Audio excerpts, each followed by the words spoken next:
Good morning. Assalamualaikum. Good morning, Malaysia. How are you? Today, the drama today is about this, the reluctance, the lack of enthusiasm, the lack of eagerness on the part of our MACC to investigate this story. This big story about a group of assemblymen from a particular state receiving bribes for a project, massive project. Somehow the project could not go through, I heard. So the businessman wanted the money back. Videos were circulating on this matter. But what is interesting is that, and not interesting, but what is worrying and the most bizarre about this matter is that the story is centered on the whistleblower. That this whistleblower wanted to spill the beans, but he could not, or he would not, because he might be implicated in the scam itself, and therefore he wanted immunity from prosecution if he were to spill the bean. Unfortunately, our law is so flawed. Our Whistleblowers Act is flawed because it says that the immunity a whistleblower gets can be revoked if he was part of the scam. Well, you have to be part of the scam to know what is happening. So I think our law should be changed. I hope MPs should change this law. This one of the conditions by which the immunity can be revoked is the involvement of the whistleblower in the corrupt practice itself. This should be revoked. You should encourage people to come forward. The whistleblower may have regretted it. The whistleblower may be seeking redemption. Allow him to give evidence. Use him to prosecute all the other crooks. So MACC should come forward and say, no, we will not revoke this immunity if you tell us the story. An MP from Kepong, from DAP this morning said, he would spill the beans on behalf of the whistleblower in Parliament, because obviously he is in a better position to do that. He has immunity in Parliament. But why do we need to go through all that? Why can't the MACC investigate the matter?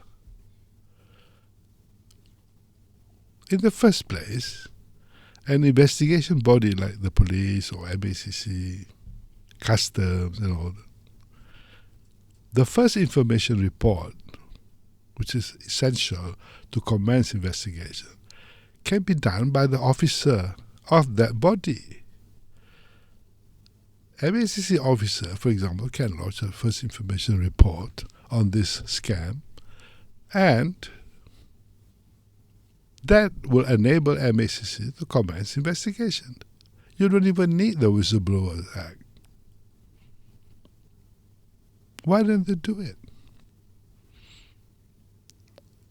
An investigation should commence, and from there you can see what's really happening. This is how we deal with corruption.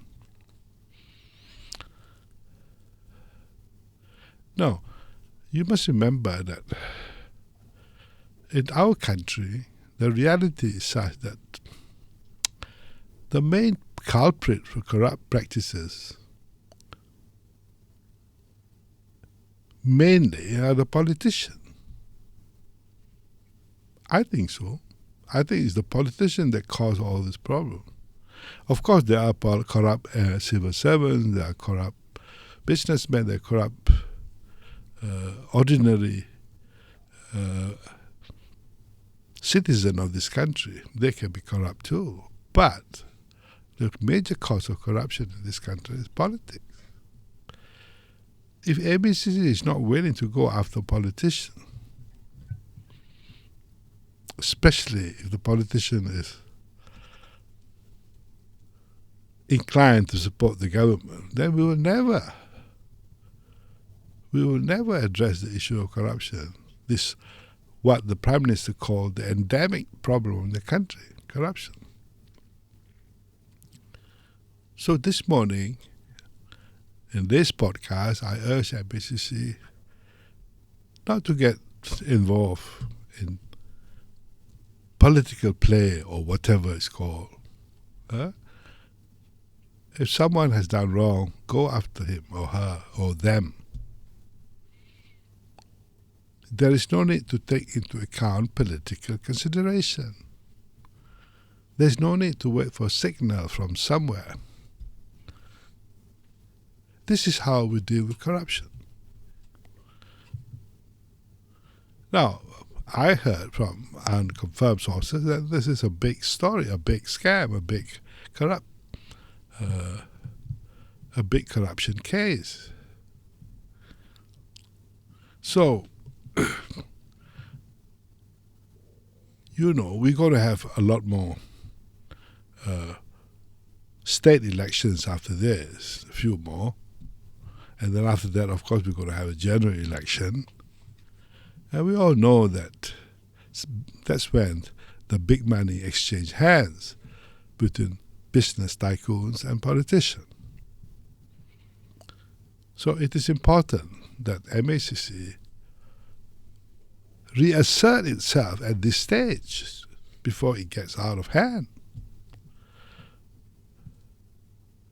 There is no need to look for Section 4.3, whatever section in the Whistleblower Act, that create uncertainties as to how MACC will receive information about corrupt practice from whistleblower.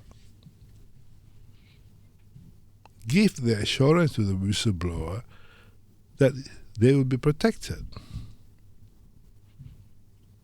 This is important.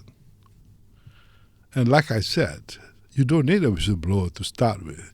You can investigate on your own. The first information report should come from your own officers. Just look at the case, just look at the video, just look at the statements made. You would know, as a very efficient body, you would know. You would have enough material to commence investigation. So, whilst the Whistleblower Act has to be strengthened or amended, whilst the whistleblower's role is important in stemming this corruption, you don't depend on them alone. You depend on your own investigation powers and your own investigation skill. So this morning, I would call on MACC again. Be firm, be resolute, be committed to eradicate corruption. And you can only do that if you are, firstly, apolitical, two, you are not influenced in any way by the powers that be, and three, you are very professional in your work.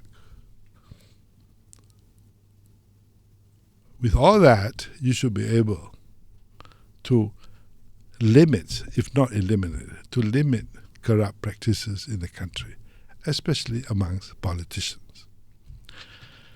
Thank you. Terima kasih.